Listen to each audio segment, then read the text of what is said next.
State मदरसा education board Patna की जानिब से ऑनलाइन क्लासेस शुरू करने का फैसला किया गया है। पूरे मुल्क में, पूरी दुनिया के अंदर कोरोना वायरस के फैलने की वजह से तमाम एक्टिविटीज़ को बंद कर दिया गया। उसी में तालीमी इदारे भी बंद हैं। लॉकडाउन की वजह से तमाम कारोबार बंद हैं। ऐसी सूरत में मदरसा में पढ़ने वाले 10 लाख तालिब इल्म, 4000 मदरसे और 15,000 असातिज़ा भी मुतासिर हैं। बच्चों को तालीमी एक्टिविटीज़ को जारी रखने के लिए मदरसा बोर्ड ने फैसला किया है कि ऑनलाइन क्लासेस शुरू किए जाएँ और उसको सोशल मीडिया के ज़रिए से फेसबुक, यूट्यूब, इंस्टाग्राम और जूम के ज़रिए तमाम बच्चों को जोड़कर, असातिज़ा कराम को जोड़कर तालीमी एक्टिविटीज़ को जारी किया जाए। मैं उम्मीद करता हूँ कि सूबे बिहार के तमाम 4000 मदारिस के पढ़ने वाले 10 लाख बच्चे और 15,000 असातिज़ा फ़ायदा हासिल करेंगे। बच्चों, आपने उस्ताद दर्जात में इस्लाम के मुतालिक कुछ बातें सुनी होंगी, लेकिन आज इस्लाम से मुतालिक कुछ ख़ास बातें आपको मालूम होना चाहिए जो बुनियादी इस्लाम से इसका ताल्लुक़ है। पहली बात यह है कि आपसे एक सवाल है कि आप कौन हैं, यानी मजहब के लिहाज से आप क्या हैं, तो आपका जवाब क्या होगा? ठीक है, इस्लाम, मुसलमान। दूसरा सवाल यह होगा कि मुसलमान किसको कहते हैं। आप में से कोई अगर जानता हो तो बोले। हाँ, आपका जवाब सही है। जो इस्लाम को मानता है उसको हम मुसलमान कहते हैं। इस्लाम हमको किन चीजों को सिखाता है ये तो जानना जरूरी है। जी, इसका जवाब दीजिए। ठीक है, कोई बात नहीं। इस्लाम हमको 2-3 बुनियादी बातें जो सिखाता है वो ये है कि मेरा अकीदा होना चाहिए कि अल्लाह एक है। दूसरी बात, मोहम्मद सल्लल्लाहु अलैहि वसल्लम अल्लाह के रसूल हैं।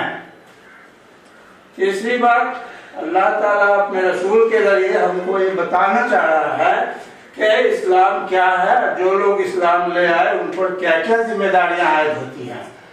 जैसे कि जो इस्लाम ले आया तो क्या करना है? करना यह है कि इस्लाम में जो जो बातें बताई गई है, जैसे अल्लाह एक है और हज़रत मोहम्मद सल्लल्लाहु अलैहि वसल्लम अल्लाह के रसूल हैं, तो इसी बात को पहले कलमे में कहा गया है, ला इलाहा इल्लल्लाह मुहम्मदुर रसूलुल्लाह, यानी दुनिया में कोई इबादत के लायक नहीं है सिवाय अल्लाह के। दूसरा लाइन है मोहम्मद रसूलुल्लाह, यानी हजरत मोहम्मद सल्लल्लाहु अलैहि वसल्लम अल्लाह के रसूल हैं।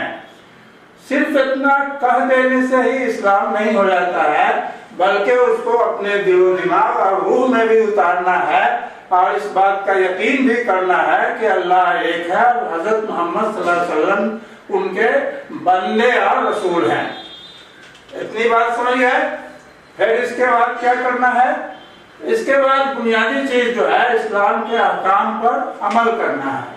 अगर जब आपने अभी सुना, ये समझ लिया कि अल्लाह एक है और हजरत मोहम्मद सल्लल्लाहु अलैहि वसल्लम अल्लाह के रसूल हैं, तो ऐसी शक्ल में ये तो समझ भी लिया, कह भी रहे हैं, लेकिन उस पर यकीन होना जरूरी है।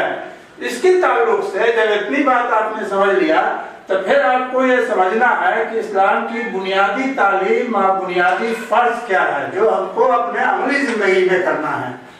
तो इस्लाम का बुनियादी फर्ज 5 चीजें हैं। एक है तौहीद, दूसरा नमाज फर्ज है, रोजा, ज़कात और हज। ये 5 चीजें फर्ज है।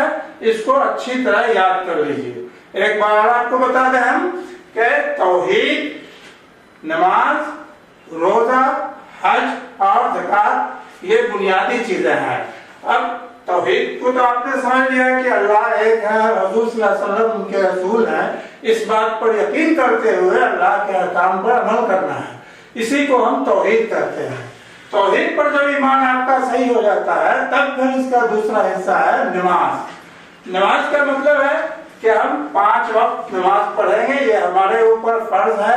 हर बालिग मर्द और औरत पर नमाज का पढ़ना 11 साल की उम्र से फर्ज हो जाता है। जो नमाज को छोड़ देता है वो बहुत बड़ा गुनाहगार है और उसकी बख्शिश अल्लाह के सिवा कोई नहीं कर सकता है। इसके बाद तीसरा रुकन इसका है रोजा। रोजा साल में एक बार रमजान के महीने में पूरे महीने का रोजा रखना फर्ज है, और जो नहीं कर सके, कोई माजूर है, मजबूर है या सफर में है, तो उसके लिए गुंजाइश है कि कज़ा कर ले, लेकिन रोजा रखना बहुत बड़ा फर्ज है। ये 11 साल से लेके आखिरी वक्त तक हर मुसलमान पर फर्ज है। तीसरी बात तो हो गई। चौथी बात हज।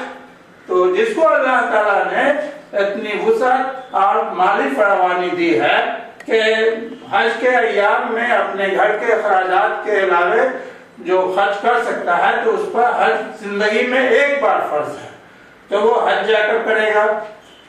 चौथी बात यह है आखिर में ज़कात। जिसको अल्लाह ताला ने माल से नवाजा है, तो ऐसी शक्ल में उस पर ज़कात फर्ज है। ज़कात साल में ऐसे माल पर निकाला जाएगा जो घरेलू जरूरियात के अलावे अलग से हमारे पास माल है, तो उसका ज़कात निकालना है, जो 2.5% है, यानी 40 रुपए में से 1 रुपया। और एक बात और है कि ज़कात की जो ये रकम है जिस पर हम पर ज़कात फर्ज है, जिस रकम पर, तो वो रकम ऐसी होनी चाहिए जिस पर 1 साल गुजर चुका हो, तो ऐसी शक्ल में उस पर ज़कात भी फर्ज है। तो इसमें बुनियादी बातों में मेरे बच्चों ये समझने की चीज है, जो 5 बुनियादी अहकाम है, तौहीद, हज, रोजा, नमाज और ज़कात। इसमें तौहीद और नमाज और रोजा ये तो हर मुसलमान पर फर्ज है, लेकिन हज और ज़कात ये मशरूत है माल के साथ। जिसके पास माल है वो हज भी कर सकता है, ज़कात भी दे सकता है, लेकिन अगर माल नहीं है तो फिर हज और ज़कात उस पर फर्ज नहीं है। अब हो गया।